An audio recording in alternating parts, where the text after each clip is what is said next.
नमस्कार, SBT news में आपका स्वागत है। पेश है 31 जुलाई शनिवार शाम 5:15 बजे राजस्थान की बड़ी खबरें। मंत्रिमंडल फेरबदल की संभावनाओं के बीच विधानसभा का सत्र बुलाने की तैयारी चल रही है। सरकारी विभागों ने विधानसभा सत्र को देखते हुए तैयारियां शुरू कर दी है। कुछ नए विधेयक भी विधानसभा में पेश करने की तैयारी है। संसदीय कार्य विभाग विधानसभा सत्र बुलाने का प्रस्ताव मुख्यमंत्री के पास भेज चुका है। अब मुख्यमंत्री के सत्र पर फैसला होने के बाद फाइल राजभवन भेजी जाएगी।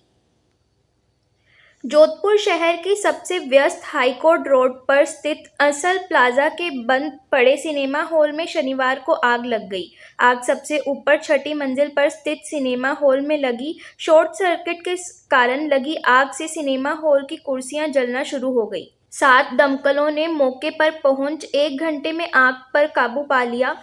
लॉकडाउन की गाइडलाइन में छूट मिलने के बावजूद अभी तक सिनेमा हॉल शुरू नहीं हो पाए हैं। ऐसे में बड़ा हादसा टल गया। असल प्लाजा की ऊपरी मंजिल से धुआं उठते देख वहां से निकलने वाले लोगों के कदम थम गए। लोग देखने लगे कि आग कहां पर लगी है। थोड़ी देर में दमकलों ने मौके पर पहुंच मोर्चा संभाल लिया। उत्तर निगम की 3 व दक्षिण की 4 दमकलों को बुलाया गया। गनीमत यह रही कि असल प्लाजा ने फायर फाइटर सिस्टम पूरी तरह से काम कर रहा था। इस सिस्टम की कल ही कंपनी की तरफ से जांच की गई थी। फायरमैन के पहुंचने से पहले वहां तैनात फायरमैन ने अपने स्तर पर आग बुझाने का कार्य शुरू कर दिया। केंद्रीय कर्मचारियों के लिए बड़ी खबर है। केंद्र सरकार ने 1 जुलाई से 28% महंगाई भत्ता देने की खुशखबरी के बाद कर्मचारियों को एक बड़ा झटका दिया है। सरकार ने केंद्रीय कर्मचारियों की मंथली बेसिक सैलरी बढ़ाने पर विचार से इनकार कर दिया है। यानी अब यह साफ हो गया है कि कर्मचारियों की मंथली बेसिक सैलरी में किसी तरह की कोई बढ़ोतरी नहीं होगी।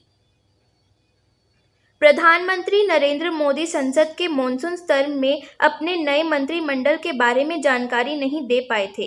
विपक्षी दलों ने खूब हंगामा किया था। अब पार्टी ने फैसला किया है कि 3 दिवसीय जन आशीर्वाद यात्रा के दौरान सभी मंत्रियों को जनता के बीच पेश करेगी। माना जा रहा है कि बीजेपी की यह यात्रा 16 अगस्त से शुरू होगी और 19 राज्यों से गुजरेगी। 1 अगस्त से एटीएम की इंटरचेंज फीस 15 रुपये से बढ़ाकर 17 रुपये हो जाएगी, जबकि नॉन फाइनेंशियल ट्रांजैक्शन पर भी शुल्क 5 रुपये से बढ़ाकर 6 रुपये हो जाएगा। बैंक ग्राहकों को सुविधा के लिए जगह जगह एटीएम लगाते हैं। दूसरे बैंकों के ग्राहक भी इन मशीनों से पैसे निकालने या ट्रांसफ़र करते हैं। हर बैंक में निम्न शुल्क ट्रांजैक्शन की सीमा तय की हुई है। उससे ज़्यादा लेन देन करने पर ग्राहकों से फीस ली जाती है। इसी को इंटरचेंज फीस कहते हैं। राजस्थान माध्यमिक शिक्षा बोर्ड की ओर से जारी किए गए 10वीं के रिजल्ट ने भी चौंका दिया है। रिजल्ट का प्रतिशत 99.56 रहा, जो लास्ट ईयर से 18.92% ज़्यादा था। खास बात यह है कि फर्स्ट डिवीज़न पास होने वाले 96.38% स्टूडेंट हैं, जबकि 12,49,833 स्टूडेंट्स में से केवल एक को सप्लीमेंट्री आई है। वहीं 3.59% स्टूडेंट सेकेंड डिवीज़न और 0.028% स्टूडेंट्स ही थर्ड डिवीज़न से पास हुए हैं। हर बार की तरह इस बार भी बॉयज़ पर गर्ल्स भारी रहीं। बॉयज़ का पास प्रतिशत 99.51 ही था, जबकि गर्ल्स का पास प्रतिशत 99.52 रहा। राजस्थान कांग्रेस में विधायकों के मंथन के बाद आज पार्टी चुनावी वादों पर मंथन किया जाएगा। चुनाव घोषणाओं की समीक्षा के लिए घोषणा पत्र समिति के चेयरमैन और छत्तीसगढ़ सरकार के कैबिनेट मंत्री ताम्रध्वज साहू आ रहे हैं। वे दोपहर 2 बजे सीएम अशोक गहलोत के सरकारी निवास पर समीक्षा बैठक लेंगे और देखेंगे कि सरकार ने कितने वादे पूरे कर दिए और कितने वादे अभी अधूरे हैं।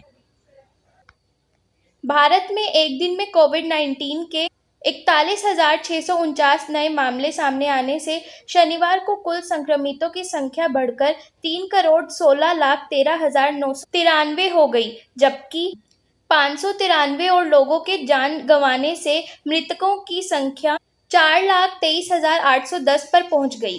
केंद्रीय स्वास्थ्य मंत्रालय के सुबह 8 बजे तक अद्यतन आंकड़ों के अनुसार देश में कोरोना वायरस के उपचाराधीन मरीजों की संख्या में लगातार चौथे दिन वृद्धि हुई है।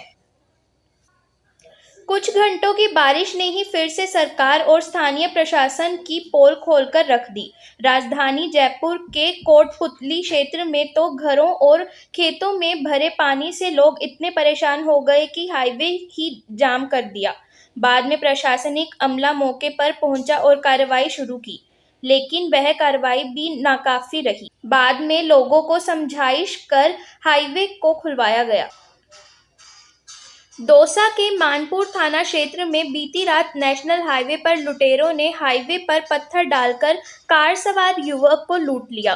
कार सवार युवक को लूटने के बाद मौके से फरार हुए बदमाशों की सूचना जब दौसा पुलिस कंट्रोल को दी गई तो सूचना के करीब 2 घंटे बाद दौसा पुलिस मौके पर पहुंची। बाद में पुलिस ने पीड़ित पक्ष से शिकायत ली और मेडिकल कराया। लूट की वारदात का शिकार रेलवे कर्मचारी हुआ। अडानी एंटरप्राइजेज जल्द ही जयपुर एयरपोर्ट की संचालन व्यवस्था अपने हाथ में लेने वाली है।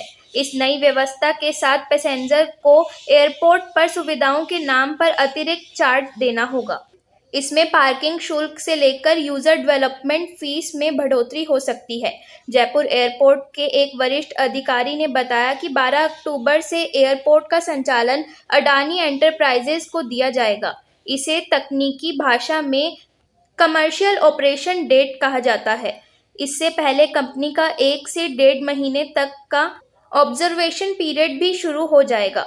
अगले 2 माह तक अडानी समूह की टीम जयपुर एयरपोर्ट पर संचालन व प्रबंधन से संबंधित सभी चीजों को ऑब्जर्व करेगी।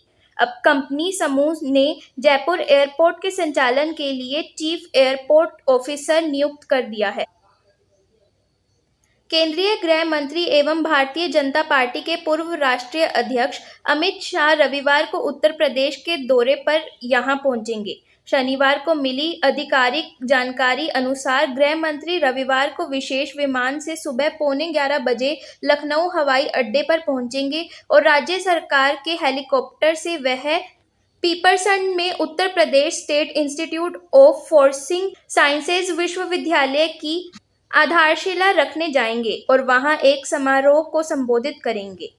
फिलहाल इस बुलेटिन में इतना ही, फिर हाजिर होंगे और बड़ी खबरों के साथ। एसबीटी न्यूज के और भी वीडियोस को देखने के लिए हमारे चैनल को सब्सक्राइब करें और नोटिफिकेशन पाने के लिए बेल आइकन को प्रेस करें।